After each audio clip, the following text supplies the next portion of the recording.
With the nation still waiting for a decision, former Vice President Joe Biden has taken the lead over President Donald Trump in Georgia and now in Pennsylvania. But there will be a recount in Georgia. Here's where things stand right now. Remember, the candidates need 270 electoral votes to win.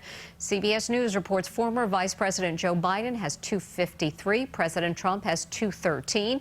CBS News' Alice Gaynor is in the newsroom with the very latest details. Alice. Former Vice President Biden's lead is over 1,500 votes in Georgia, with ballots still to count. Georgia's Secretary of State says the margin is small enough that there will be a recount. In Pennsylvania, Biden took the lead this morning. He's now ahead there by more than 9,000 votes. A win in Pennsylvania would give Biden the 270 electoral votes needed to win, but votes are still being counted, including in other undecided states like Arizona and Nevada.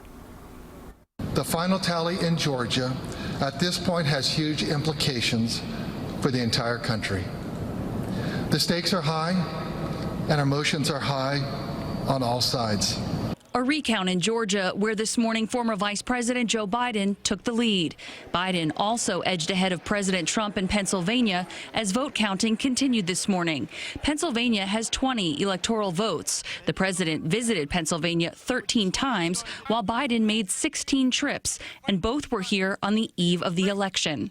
After Biden took the lead in those two battleground states, the Trump campaign released a statement saying in part, quote, "This election is not over."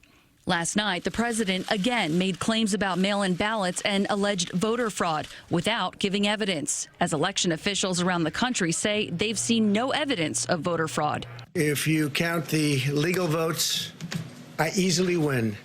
If you count the illegal votes, they can try to steal the election from us. The Trump campaign filed lawsuits in Pennsylvania, Michigan, and Georgia and plans to request a recount in Wisconsin.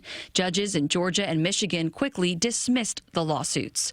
A senior administration official tells CBS News the president may not concede the election if Biden declares victory. The Biden campaign released a statement that reads in part, quote, "The American people will decide this election, and the United States government is perfectly capable of escorting trespassers out of the White House." The Constitution states a new president will take the oath of office on January 20th at noon. Democracy is sometimes messy. It sometimes requires a little patience as well. We have no doubt that when the count is finished, Senator Harris and I will be declared the winners. If Biden becomes the projected winner in Pennsylvania, he'll have reached 270 electoral college votes. If he only wins Georgia, it moves him to a projected 269, meaning President Trump would need to win all the remaining states to tie. The votes being counted in Pennsylvania do not include any mail-in ballots that arrived after November 3rd. Those are being kept separate pending a potential review from the Supreme Court. In the newsroom, Alice Gaynor, CBS 2 News.